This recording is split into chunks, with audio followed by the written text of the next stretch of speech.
Welcome to Clarity.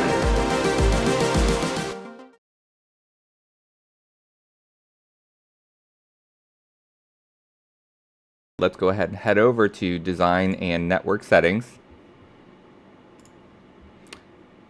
And this is pretty important here, the inherited settings. So what that means is that anything that you set higher up will be inherited to the lowest level. So if you have a lot of standard configurations, same DHCP servers, same DNS, all of that can be built globally, and then you can just let the other sites and buildings and floors inherit that. And then if you have a one-off for this particular building or even this particular floor, you can go in there and you can change those individual settings.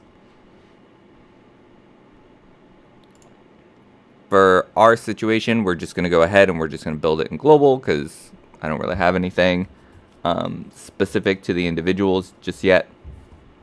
So I don't have any DHCP servers, but this is where you would set one. We can just go ahead and kind of make one up. Your DNS server with your domain name. Again, we're just going to kind of make some of this stuff up because none of it's built.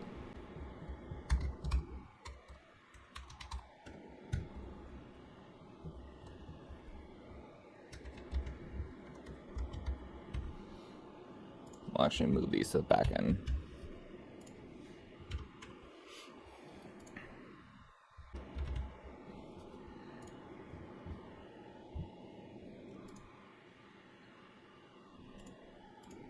And then you can go ahead and set a message of the day if you'd like.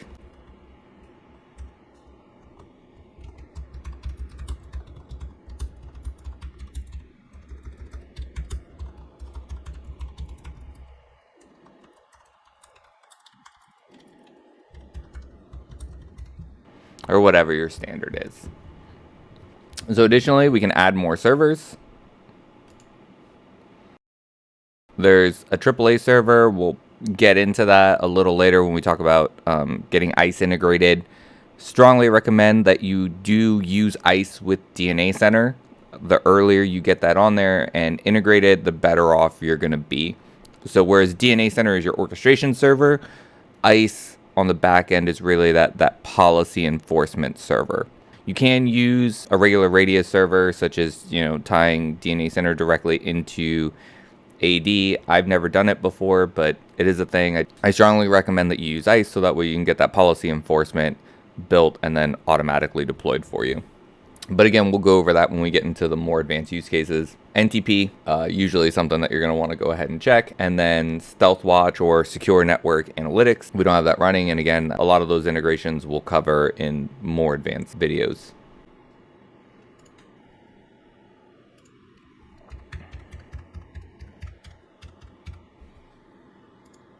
All right, and from there, we're going to go ahead and we're going to save. And then as we roll down, right, we're going to see all of these are the same. Now, if for whatever reason we have different DNS or different DHCP, where I see this come into play a lot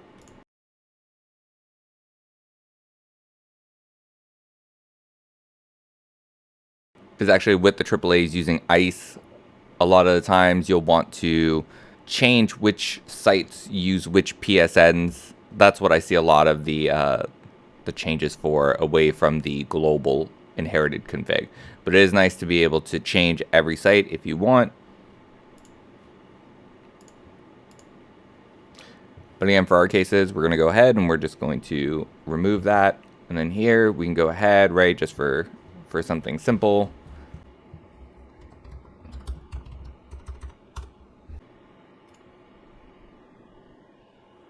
Just so that way we can kind of see what those differences are.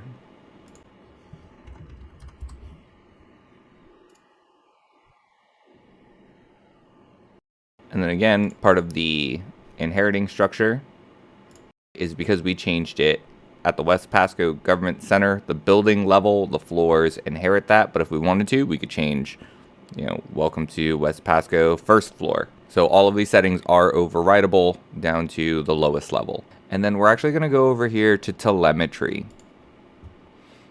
And in telemetry, we just want to go ahead and say, yes, we want to use DNA Center as a NetFlow collector. So then we want to go ahead and we want to enable DNA Center for wired endpoint data collection. And then we're going to leave enable wireless telemetry. So now that we have our hierarchy set up and our network settings built, we want to go ahead and set our device credentials. And we want to make sure that we do this globally. Again, device credentials can change down to the per site.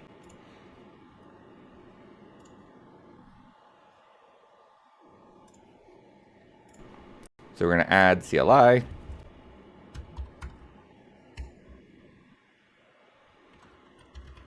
You can name it whatever you want.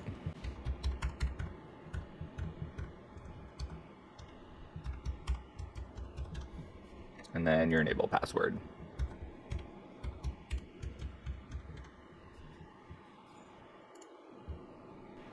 So I'm going to assign these globally so that way when I go to discover devices, I don't have to keep adding them in there. All of the device credentials are specifically for your discovery that we're going to get to right after this.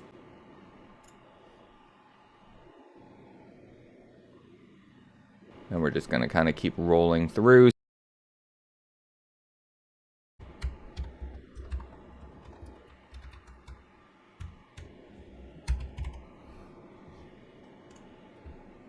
The very minimum that you need to have to do discovery is your CLI credentials and your SNMP. With those two, you'll be able to discover all of your devices. For all of your switches, routers, CLI, SNMP, that's it. If you get to a wireless LAN controller, you're required to have netconf configured for that. But we'll go over WLCs in another video.